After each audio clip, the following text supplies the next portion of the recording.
What's up, everybody? Welcome back to another week. We've got more TGC Platinum Tour action going on this week. We've got some impossible challenge at loopers only.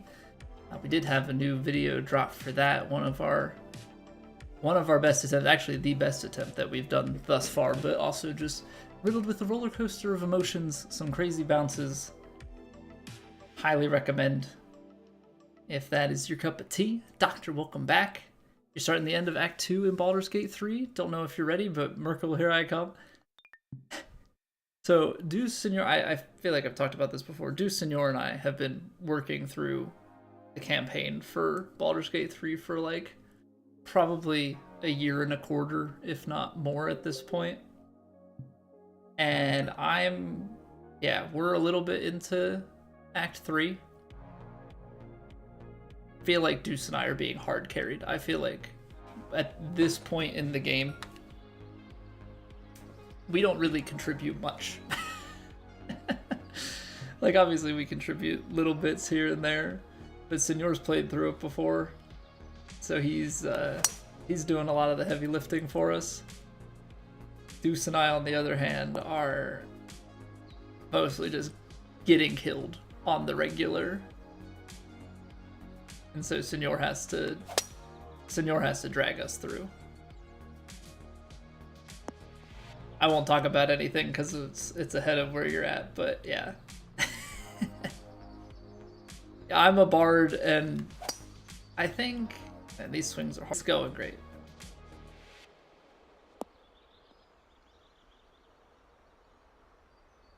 And now I don't know if that's because Senor had played before and stuff, like, I don't know if that contributed to things. Like, I don't know if that made it in a way where, I don't know, I never just really learned how to play the game well. But at this point, it feels like it's too late. Yeah, maybe it would be different if I played it by myself. So, like, I'm enjoying it because I'm playing with friends, but at the same time, yeah, when it comes to any sort of sequel or anything like that, I don't know if I'll be partaking. Yeah, what up, Matt? 7900 XTX just arrived. Gonna be getting me on the big screen tonight. Ooh. Ooh. What am I normally on? Am I normally on a cellular device? Bard and Druid are the only two classes you have zero interest with. So, okay, so the reason I went with Bard, because the thing is, I'm not normally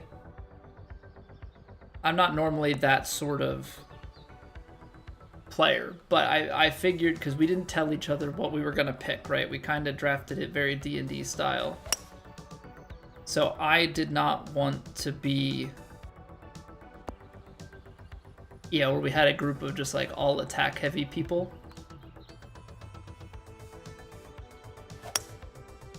I was like, okay, you know what? I'm going to take one for the team. I'm going to be a bard. That seems like, you know, I was kind of, because my closest sort of team comp comparison is any sort of like dungeon-y type thing, like MMO dungeons, right? Where you've got tank, DPS, and healer. And I was like, healer's always like the least, you know, common of these. Everybody wants to deal damage. Like I'd always be like a DPS guy. Why is my tempo so bad right now? It's like so fast. Tank soldiers, DPS all in one. I don't know. Is Deuce a paladin? Anywho, so that was my kind of thought, but my other thought was my brain went to Monster Hunter team comps, and like thinking about was there some sort of like, it's like a drum, horn, something. I remember there being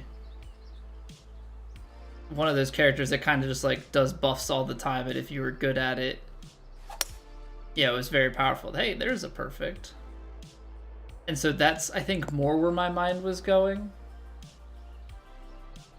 Now, mind you, I didn't know anything, so like Paladin probably would have been the smarter thing, but I think I just kind of went in with some preconceived notions as to what things were by name. It was a mistake. It was a mistake. And I also picked Githyanki, not knowing anything. So I'm a Githyanki bard. Basically everyone hates me, and I'm useless. It's great. It's a really solid combo. So yeah. Hasn't always been the greatest of times. Recently, since your PC's been getting picked apart this week. Getting it prepped and ready for the new game. Is that what it is? Hopefully, you would hope that with less platforms to optimize for,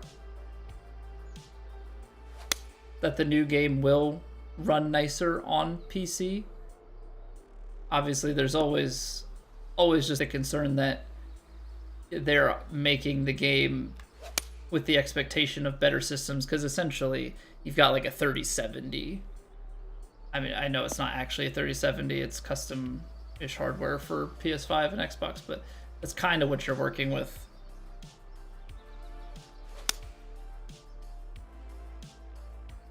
Paladin doesn't really worry about buffs, they just use Divine Smite on everything and everything just dies.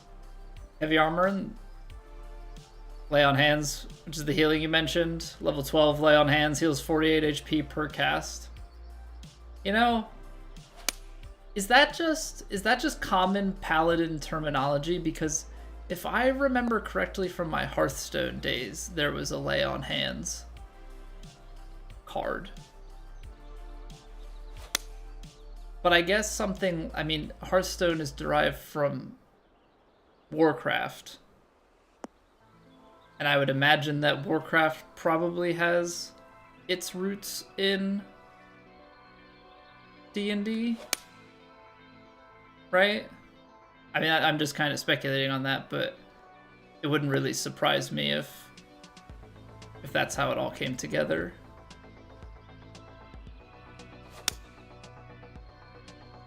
Okay, how do we get tempo today? That is the question. A lot of fantasy rolls over into other stuff. Yeah, I suppose there just become some like general things that are shared. You know.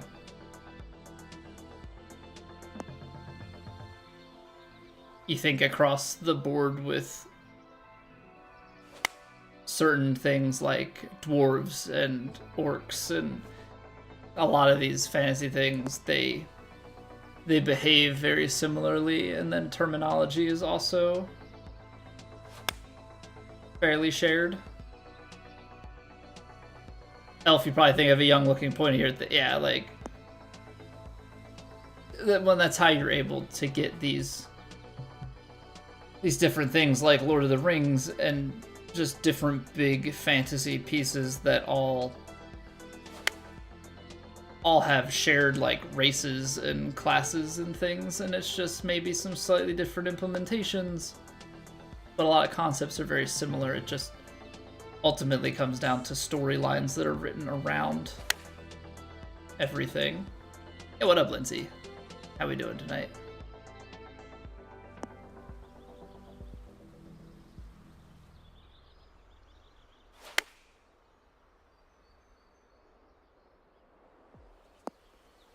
Yeah, not gonna lie, swing feels just different tonight.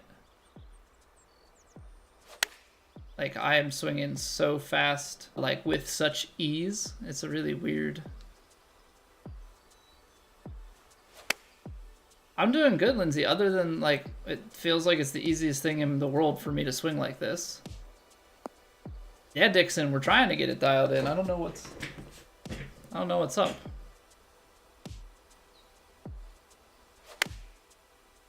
Because that's what we need. We need nice and smooth. We need nice and smooth. There it is. Okay. Let's make sure we can replicate that. Maybe I'm taking my swing back too fast. because now we're starting to lock and load. I'll be in for a shock when the new game comes. Yeah, I would think so. I mean, I wouldn't be surprised if tempo ends up being fairly similar, because it's kind of my belief that when they're talking about the 1 to 3 tempo, I think that a lot of that is probably already in the game.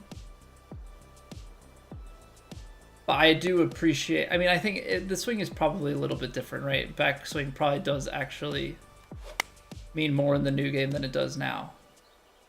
But I appreciate that even if they're making the mechanic harder or more complex, that it seems like they're making an effort to also explain it better. You know? Only affects distance, right. Right, so when you break down the swing, you've got your backswing, right? So think of it, you've got two halves, tempo and power, right? So where your backswing ends is your swing plane, right? Now, there are diagonal swings and side terms or whatever. Your backswing, you know, your transition is how much power you gave it. Cool, works the same as normal. Your swing plane is where your backswing ends relative. So like, yeah, if you landed it here, I would assume that's an inside out. So like, you're pushing it. We'll have to see if that actually means that you pull it. I don't know if they're going to go with like the true like invert, which they do the true invert for shot shaping. But we'll see if they stick to true invert stuff for like how physically it would go, or if it's more of like a mental thing of like left is left and right is right. But if you miss it left, which is here, right, that's your swing plane, and then your contact is this, which theoretically if you were left on the back, you're going for right on the top. That's going to determine if you're fast or slow in today's terms, minus the distance, right? So that's your club face. Contact is your club face, is open or closed. So that's like where your normal like push draw or pull fade stuff is going to come from. And then tempo is, I was fast so I hit it further, or I was slow so I hit it less far. Or yeah. So like you were ahead of tempo, so it adds power. So they like are splitting that last mechanic, which I actually kind of like. I like that that's a switch up, because right now it's like if you're perfect on your tempo, and then you can just manipulate the swing. Whereas now, if you're perfect on your tempo, your swing matters, but it matters in multiple facets. So it's not just like, well, I blocked it out to the right, so it goes right. It's like, well, no, now it actually, the backswing and the downswing matter as a sum to where your overall shot is going to end up. Sucked at your kinetic rounds? Not going to waste your time playing 3 and 4. I'm sorry to hear that hurt. If it makes you feel any better, we're trying to get our tempo figured out right now. It's a little funky. But you're going to have those days. It happens. So yeah, I like that it's switching up. Yes, it puts an emphasis on the swing plane more, but the fact that it's broken up, because right now you can manipulate it where it's just, I can swing bottom left to top left and it's left, right? Or I can swing bottom right to top left and it's the same, right? Like that's the same output, very different swings. So now you know, those two shots are actually going to create two very different swings. And the fact that they're adding it, and now we'll see how the diagonal swings play, because that's going to be still a finicky thing. But the fact that multiple facets of the swing matter, and the swing might be different every time, makes it so that you can't just have straight shoot hacks.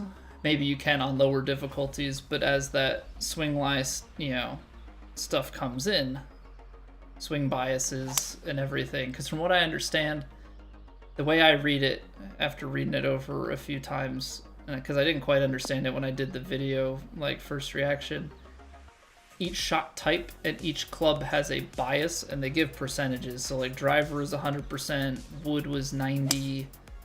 I think it was like it said utility clubs. That was something that stuck out to me. So I don't know. Obviously you think hybrid, but it doesn't say explicitly hybrid. So is a 2-iron considered a utility club? Maybe. Would be kind of cool to get, if you're playing a links course or something, to get driving irons, or you're going to be playing something windy. That would be pretty cool if that's in the utility club. And then you've got your irons and wedges. But I think what that means is you have a swing bias, right? And that might mean that you just naturally hit left to right, right? And like, I don't know if swing bias is going to actually bake in a default shot shape, or if it's just going to bake in an angle, or how that works. Probably some combination of the two. Like, I guess it would have to be the combination. So maybe you have a default draw and a default fade that you can choose from. 100% means you're going to get the full of it, and then I think the percentages are going to bring you back in. So then they have like full shots are 100%, but like a pitch shot is 50. So if a wedge is 50 and a pitch is 50, does that mean you're getting like a 25% of it? So you only have, instead of maybe you needing to normally be out here, 25% is you only have to be just off left to right for your draw, something like that. But if the diagonal swing is manageable but not crazy, and the fact that now putting is going to have the tempo and contact mechanic as well, like I think that's also very interesting. It's going to be harder for people to just hit their exact power that they want. Like putting is going to be harder, which I think is a very good thing, because I suck at putting. I need other people to be neutralized a little bit. Don't get me wrong, being able to putts is still going to be a tremendous skill, but executing exactly your club face and tempo everything is a whole other story. I think playing on a harder difficulty with all of those things, I think, not that we get like easy courses, but I do think that tour courses in general may get a little bit easier. Courses may be designed to be even more realistic, because right now they're kind of in this fantasy realistic kind of realm where there's a lot of realistic elements and design pieces to it, but greens, and maybe it's less so about green contours and design, and maybe it's more about the green speeds that we play on. But I think there's some stuff that gets tamed in from that. At least that's how I view it. So yeah, we shall see.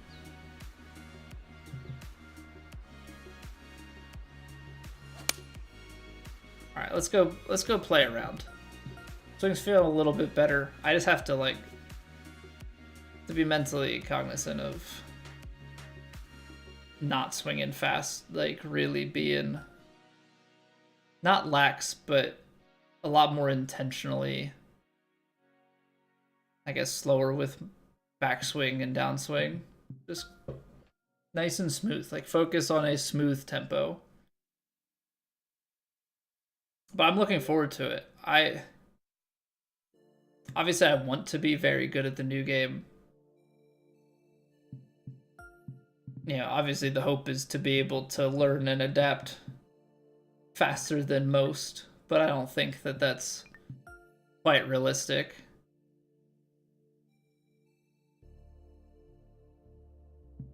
you know, I think physics-wise, I think it'll be interesting to see. I don't think anything will really change in terms of like elevation math. I think that is going to be standard. It'll be interesting to see if anything tweaks with wind.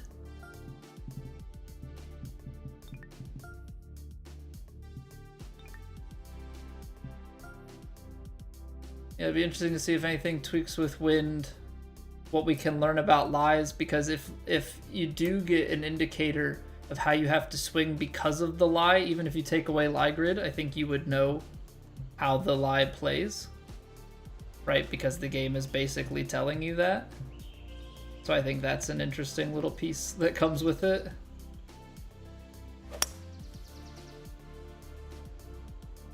Like, oh, you have a left to right lie, and your shot, you know, is left to right more by default. Like you're gonna basically be learning exactly, you know, what it is that's gonna do.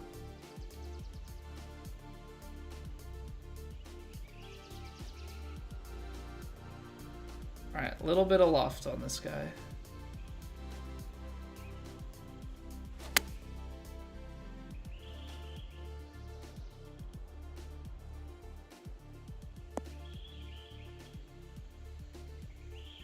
A pretty good way to start your day.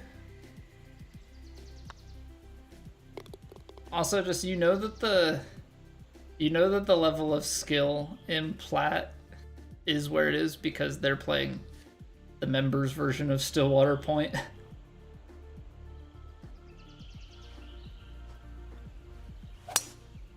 Yeah, just thinking about how Stillwater Point was a Plat course. Yo, what up, Kurtzky? Going streaking? Woo, baby. What up, man? Welcome back. 3 streams in a row. Love to see it. Love to see it. Love to see it. Just 3, just a small one. Hey.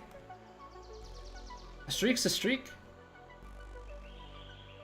Yeah, the streak thing is actually quite interesting. I read something, and it basically compared the stream streak to like, basically to how like snap streaks were, right? Snapchat. I haven't used Snapchat in years, but just kind of in this weird way of the relationship that it can create for people. Almost like there's a negative, like you want to keep it going, but if you lose it, people then, it's kind of like when people's subs run out, how people don't want to necessarily come back to a stream because they're scared because they or embarrassed or whatever because their stream streak has ended.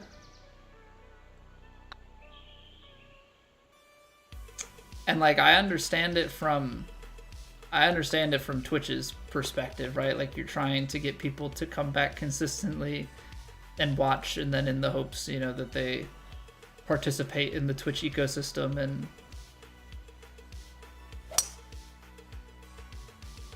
you know, sub and give bits and all of that. Yeah, what up, Russell? Welcome back. Coming up soon. I know, I'm so looking forward to it. You're prepped and ready. I finally got off my lazy butt and got the game pre-ordered, so that is done. Game's pre-ordered. We've got work scheduled off.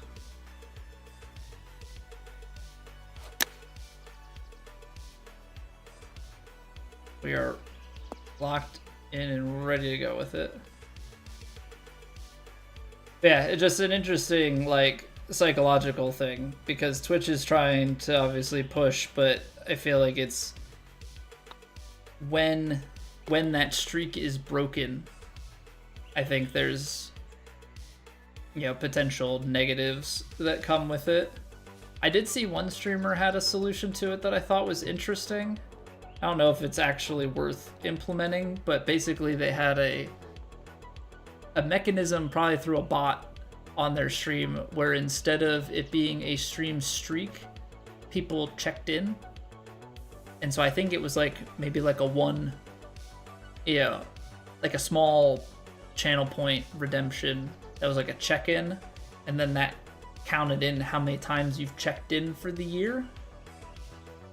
And so that way it was less about comparing how many days in a row people have been there and just how many days, especially because the other side to it was people feel disincentivized to stream on non-regular days because people who have long streaks would have their streaks broken. Yeah, what up, Johnny? I hit that fast, yeah. Brain wants no parts of that water. So I thought that was also a very interesting thing. Right, like thinking about how we're going to stream on the launch days for this game, right? And I know it's going to be competitive and people are going to be bouncing between streams and stuff. Like, I get that it may not be the most successful days, but I don't want to not. Right? I want to be online both of those Fridays, even though we normally stream evening time, Monday through Thursday. But people with stream streaks, it's during the workday, it's different hours, they might not be able to make it, and so once you start kind of compounding all of those things, yeah, you just end up in this weird psychosocial situation where, yeah, now does it have an effect on your regular streams because some people miss streaks and now, yeah, they are what have you and don't want to be, yeah, they feel bad about it or whatever. So yeah, it's weird, man. It's weird.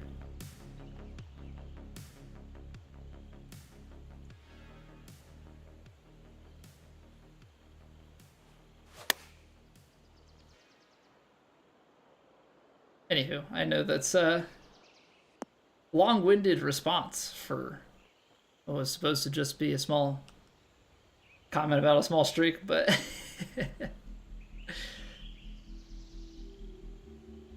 I think anybody that's been here long enough knows what to expect from me, so I guess I should